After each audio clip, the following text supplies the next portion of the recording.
Hello everyone, deer cooking হাউসে আপনাদের সবাইকে স্বাগত জানাই। আজ আমি আপনাদের সাথে শেয়ার করব কাতলা মাছের মাথা দিয়ে পুঁইশাক চচ্চড়ি। তাহলে দেখে নিন এই রেসিপিটা আমি কিভাবে বানাই।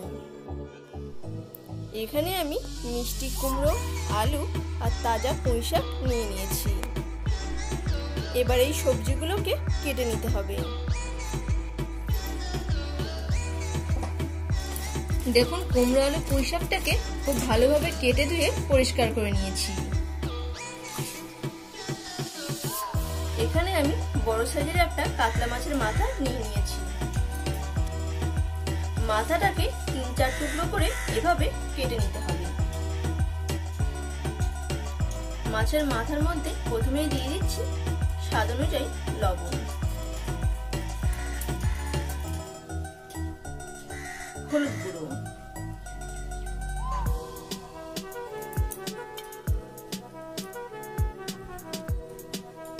মাছের মাথার মধ্যে লবণ আর হলুদটাকে খুব ভালোভাবে মাখিয়ে নিতে হবে।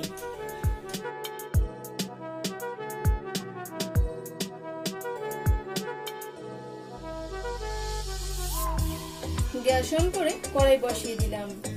এবার কুমড়ো, আলু আর পুঁইশাকটাকে হালকা করে প্রথমে ভাপিয়ে নেব।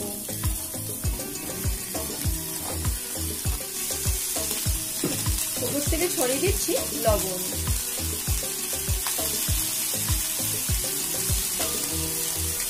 সামান্য একটু জল।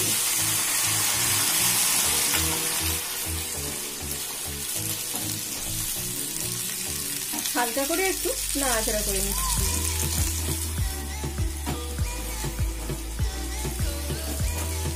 এখন ঢাকা দিয়ে 5 মিনিটের জন্য ভাপিয়ে নেব।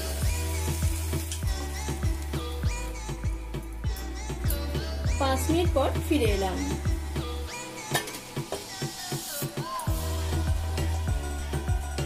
কুমড়ো আলু পুঁইশাক ভাপিয়ে নেওয়া হয়ে গেছে। এবার নামিয়ে নেব। মাছের মাথাটা ভাজার জন্য গ্যাসের কড়াই বসিয়ে কড়াইয়ের মধ্যে দিয়ে দিচ্ছি সরষের তেল। মাছের মাথাটা অবশ্যই সরষের তেলেই ভাজবেন, তাহলে টেস্টটা বেশি ভালো হয়। এবার একে একে কাতলা মাছের মাথাগুলোকে দিয়ে দিতে হবে।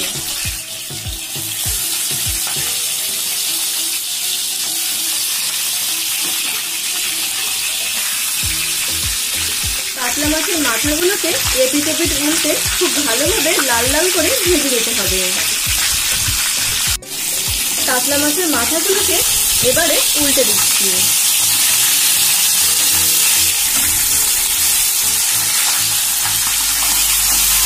বেশ কিছুক্ষণ সময় নিয়ে কাতলা মাছের মাথাগুলোকে উল্টে পাল্টে ভেজে নিতে হবে। মাছের মাথাগুলো দেখুন প্রায় ভাজা ভাজা হয়ে এসেছে। এবার খুন্তির সাহায্যে মাথাগুলোকে এভাবে একটু ভেঙে ভেঙে দিতে হবে। দেখুন, কাতলা মাছের মাথাগুলোকে ভেঙে নিয়ে ভালোভাবে ভেজে নিয়েছি। এবার একটা পাত্রে তুলে নিতে হবে। মাথা ভাজার ওই তেলেই দিয়ে দেব আরো একটু সরষের তেল। দিয়ে দেব একটা শুকনো লঙ্কা। শুকনো লঙ্কাটাকে এভাবে ফাটিয়ে তেলের মধ্যে দিয়ে দিচ্ছি। 1/4 টিস্পুন গোটা জিরে। শুকনো লঙ্কার গোটা জিরেটাকে সামান্য একটু নাড়াচাড়া করে নিচ্ছি।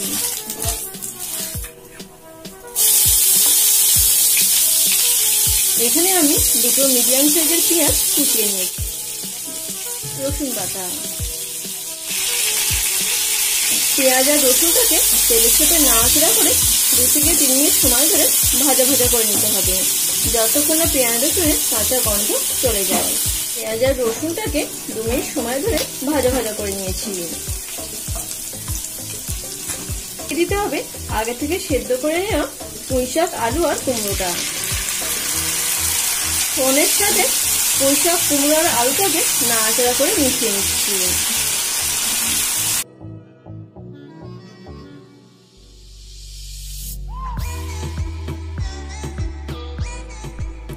এবার এর মধ্যে দিয়ে দিচ্ছি হলুদ গুঁড়ো।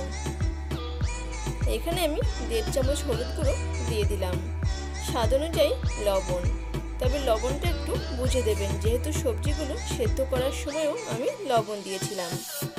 লবণ আর হলুদ গুঁড়োটাকে নাড়াচাড়া করে মিশিয়ে নিচ্ছি। লবণ আর হলুদটাকে নাড়াচাড়া করে মিশিয়ে নেওয়ার পর দিয়ে দেবো ভেজে রাখা কাতলা মাছের মাথা। কাতলা মাছের মাথাটাকে সবকিছুর সাথে মিশিয়ে নেব।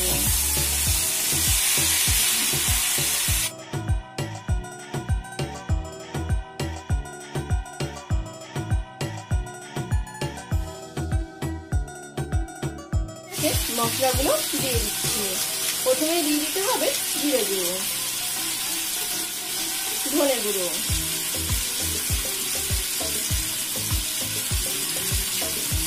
লঙ্কার গুঁড়ো,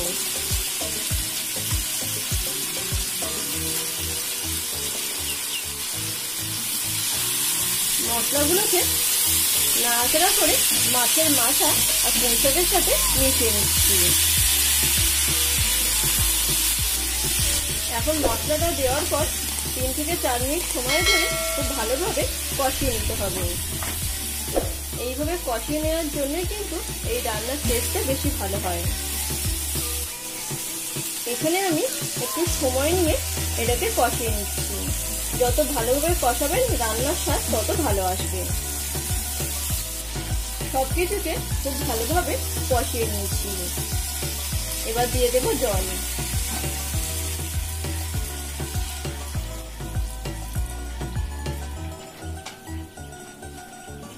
নাড়াচাড়া করে মিশিয়ে নিচ্ছি। আগেই সবকিছুকে ভাপিয়ে নিয়েছিলাম, তাই এখানে জলের পরিমাণটা খুব কম করেই দিলাম। ঝোলের মধ্যে দিয়ে দিচ্ছি 2টো কাঁচা লঙ্কা চেরা। এখন সবকিছুকে 5 থেকে 7 মিনিটের জন্য ঢাকা দিয়ে দিচ্ছি। 6 মিনিট পর ফিরে এলাম। নাড়াচাড়া করে নিচ্ছি। সবকিছু ভালো মতো সেদ্ধ হয়ে গেছে। এই সময় দিয়ে দিচ্ছি সামান্য পরিমাণে একটু চিনি। চিনি দিলে এই রান্নার টেস্টটা বেশি ভালো হয়। দিয়ে দেব 1/4 টিস্পুন মিট মশলা। চিনি আর মিট মশলাটাকে নাড়াচাড়া করে মিশিয়ে নেব।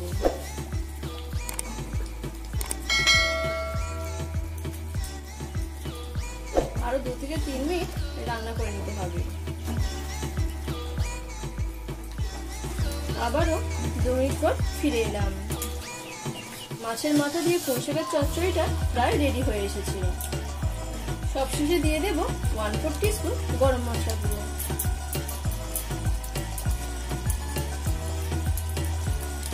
গরম মশলাটাকে মিশিয়ে নিলেই কাতলা মাছের মাথা দিয়ে পুঁই শাকের চচ্চড়ি একদম রেডি। এখন নামিয়ে পরিবেশন করুন। আমার আজকের এই রেসিপিটা যদি আপনাদের ভালো লেগে থাকে তাহলে অবশ্যই লাইক, শেয়ার এবং সাবস্ক্রাইব করবেন আমার চ্যানেলটিকে। বাড়িতে অবশ্যই একবার এইভাবে কাতলা মাছের মাথা দিয়ে পুঁই শাক রান্না করবেন। বাড়ির বাচ্চা থেকে বড় সকলেই চেটে পুটে খেয়ে নেবে।